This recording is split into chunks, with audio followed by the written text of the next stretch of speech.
আজি আমি ডিঙিয়া শ্ৰীনগৰ সত্ৰৰ সকলো ভক্তপ্ৰাণ ৰাইজেই একগোট হৈ আমি আজি যে ৰঙৰ উৎসৱ হোলী বৰপেটা আৰু অসমত বৰপেটা তাৰপিছত বৰদোৱা ইত্যাদি যিদৰে পালন হৈ আছে আমিও ইয়াতে পালন কৰি আছোঁ কাৰণ আজি শ্ৰীকৃষ্ণৰ দৌল যাত্ৰা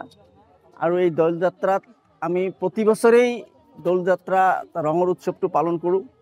আশা কৰোঁ অহা বছৰবিলাকতো ঈশ্বৰৰ কৃপাত আমি কৰিম আৰু আমাৰ এই ডিঙিয়া শ্ৰীনগৰ সত্ৰখনত আমি অকল হোলী উৎসৱেই নহয় আমি শ্ৰীমন্ত শংকৰদেৱৰ জন্ম উৎসৱ মাধৱদেৱৰ জন্ম উৎসৱ তিৰোভাৱ তিথি নাট ভাওনা ইত্যাদি আমি কৰিয়ে থাকোঁ ইয়াৰ জৰিয়তে আমি ইয়াকেই বাৰ্তা দিব বিচাৰিছোঁ যে আমি অসমীয়া হিচাপে সকলোৱে জাতি ধৰ্ম নিৰ্বিশেষে সকলোৱে যে আমি অসমীয়া আৰু আমি সকলোৱে যে মিলা প্ৰীতি এটা সম্প্ৰীতিত মিলি থাকিব লাগে সেয়ে আমাৰ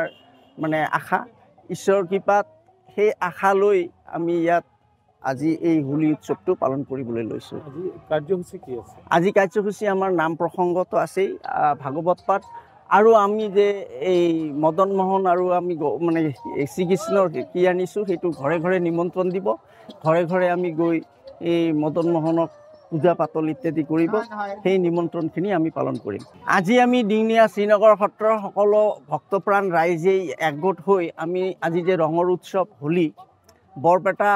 আৰু অসমত বৰপেটা তাৰপিছত বৰদোৱা ইত্যাদি যিদৰে পালন হৈ আছে আমিও ইয়াতে পালন কৰি আছোঁ কাৰণ আজি শ্ৰীকৃষ্ণৰ দৌল যাত্ৰা আৰু এই দৌল যাত্ৰাত আমি প্ৰতি বছৰেই দৌল যাত্ৰা ৰঙৰ উৎসৱটো পালন কৰোঁ আশা কৰোঁ অহা বছৰবিলাকতো ঈশ্বৰৰ কৃপাত আমি কৰিম আৰু আমাৰ এই ডিঙিয়া শ্ৰীনগৰ সত্ৰখনত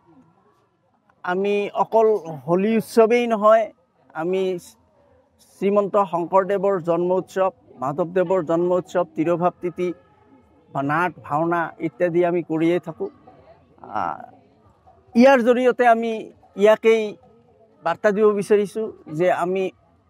অসমীয়া হিচাপে সকলোৱে জাতি ধৰ্ম নিৰ্বিশেষে সকলোৱে যে আমি অসমীয়া আৰু আমি সকলোৱে যিকোনো খবৰৰ বাবে যোগাযোগ কৰক 7099017330 লগতে 7099017110 নম্বৰত